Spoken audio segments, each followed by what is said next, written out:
आ जाइए भक्तों, लेकर के चलते हैं हम आपको महावीर स्टूडियो कासगंज के माध्यम से। मैं राजमाला चेतन और एक चुनावी प्रोग्राम तर्ज आला में, और जिसके लेखक हैं हमारे बेटा बिमलेश यादव जी। तो पहले भगवान के चरणों में दो शब्द कि गुरु चरणों में ध्यान धरी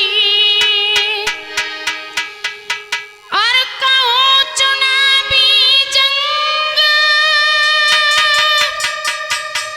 कृपा दृष्टि हम पर करो और तुम हो गुरुवर धन्य। आर्य सुमिरन करके नारायण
ऐसे ऐसे शेरों ने अवतार लिया है।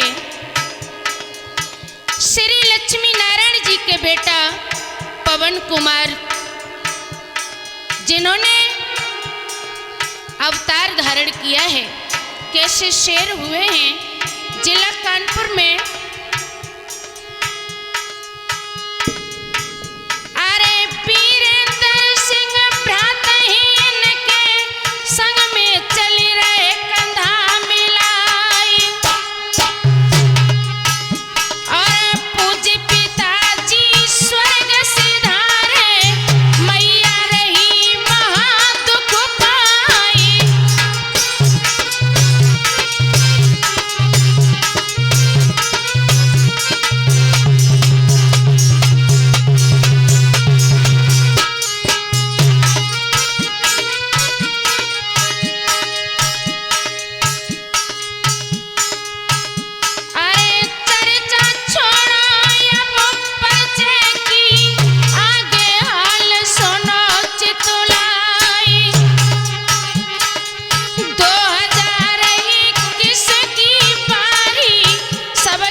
कदम आगे बढ़ाए हैं और कितने कितने सुंदर काम किए हैं बेटा ने।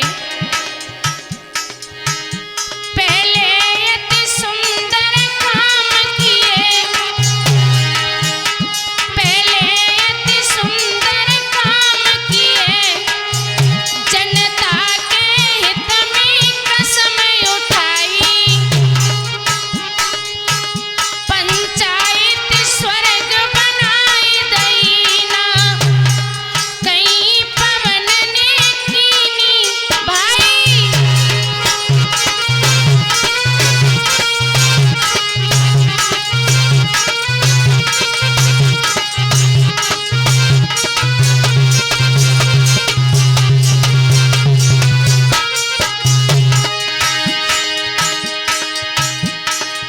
बार बार है बिनय मेरी, मौका फिर से तुम देओ मिलाई, बिमलेश राजमाला मिलके कर जोरी बिनय करते भाई।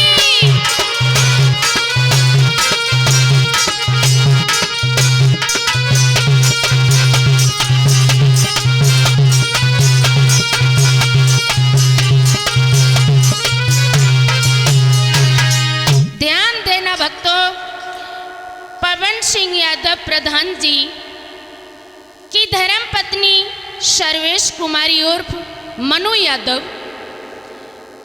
जो ग्राम रिक्खीपुरवा और ग्राम सभा महाराजपुर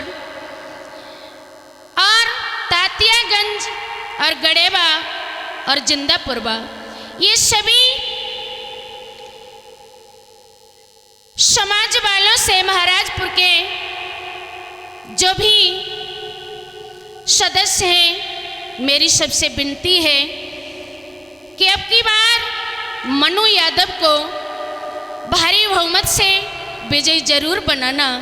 और भक्तों, कैसे हैं ये पवन प्रधान?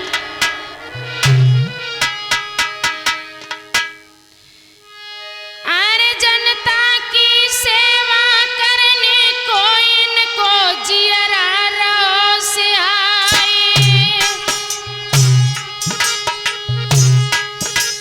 और इसीलिए ये प्रधान पद से अपनों पर चार रहे भराई।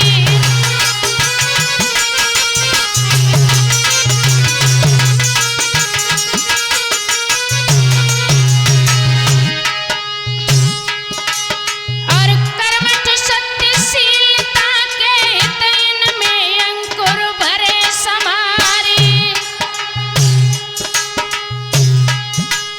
और धर्म नियम से कार्य करेंगे इनके ऐसे बनी बिचारी।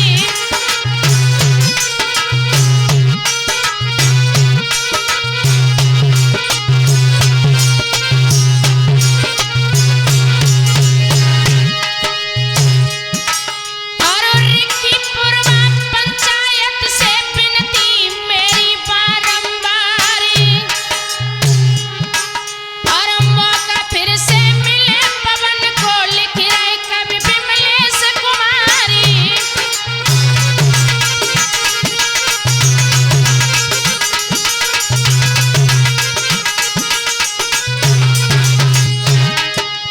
और भक्तों, अरे सबसे बिना पवन भैया की, भैया सुनियो ध्यान लगाई। अरे सबई वोट दियो जुर मिल के फिर से विजयी दियो बनाई।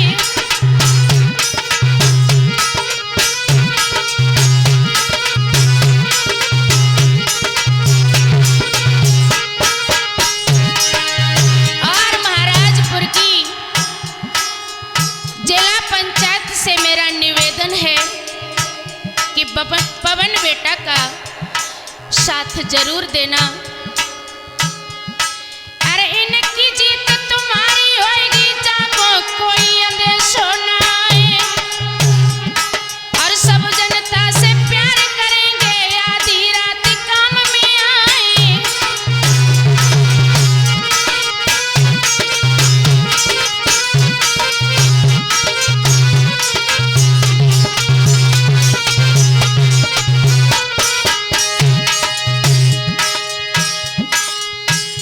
अरे जाति पाति को भेद नहीं है, इनको सब ही एक समानी। कोई कभी द्वार पे आवे, आवे पवन सभी के काम में।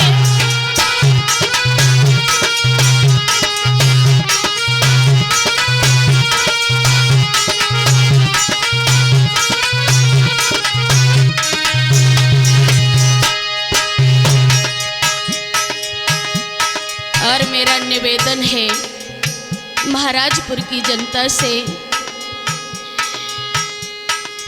रिक्कीपुरवा ग्राम सभा महाराजपुर एवं तांतियागंज और गड़ेबार जिंदाबाद पुरवा वालों से मेरा निवेदन है कि इस बेटी को सपोर्ट एवं वोट देकर के भारी मतों से विजयी बनाना है। अरे भाई बहन निवेदन मेरो, इनको वोट दियो हर साई, और प्रधान पद से विजयी करियो, मौका कहीं निकल ना जाए।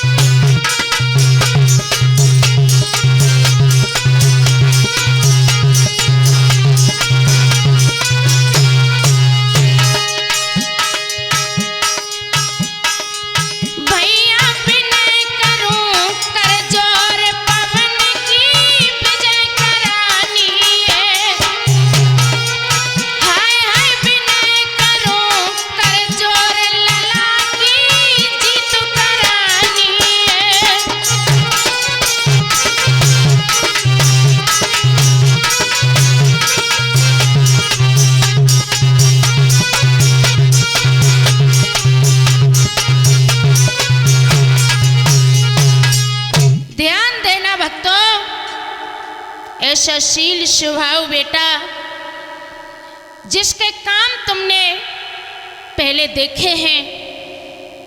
तो मेरी गुजारिश है रिक्कीपुरवा पंचायत से, मेरा निवेदन है, मेरी विनती है कि अब की बार पवन यादव की धर्मपत्नी मनु यादव को विजयी जरूर बनाना।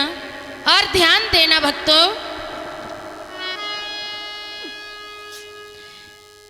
अरे जो कोई चिन्ह पवन को आवे बापे रखियो नजर जमाई, और बोट सपोट सभी मिल करके कस कस दी जो मोहर लगाई।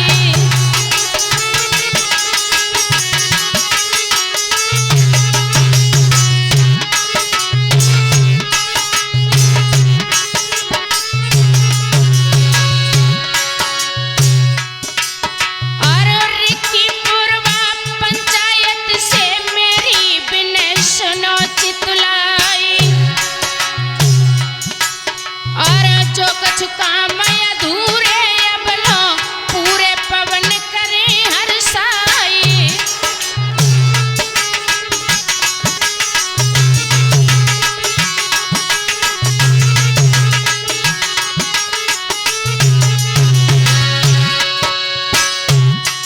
और विधवा पेंशन वृद्धा पेंशन रही बची सब दिए बंधाई, और राशन कार्ड रहे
मत जाना। महाराजपुर की जनता से मेरा निवेदन है कि पवन को प्रेम हमेशा ही है, पवन को प्रेम हमेशा ही, जनता से रहो सुनियो मेरे भाई।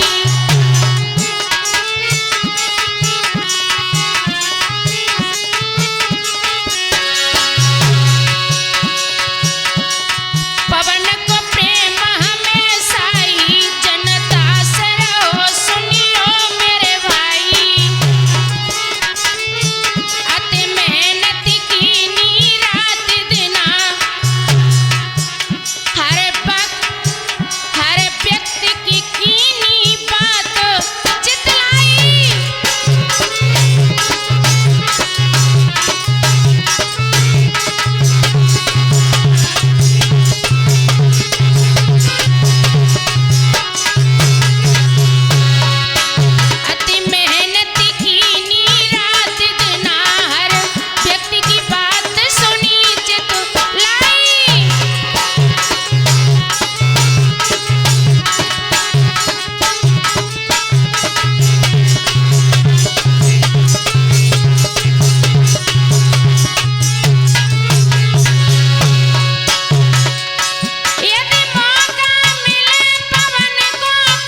पवन बबर शेर की ध्वजा स्वर्ग में फौरा रही।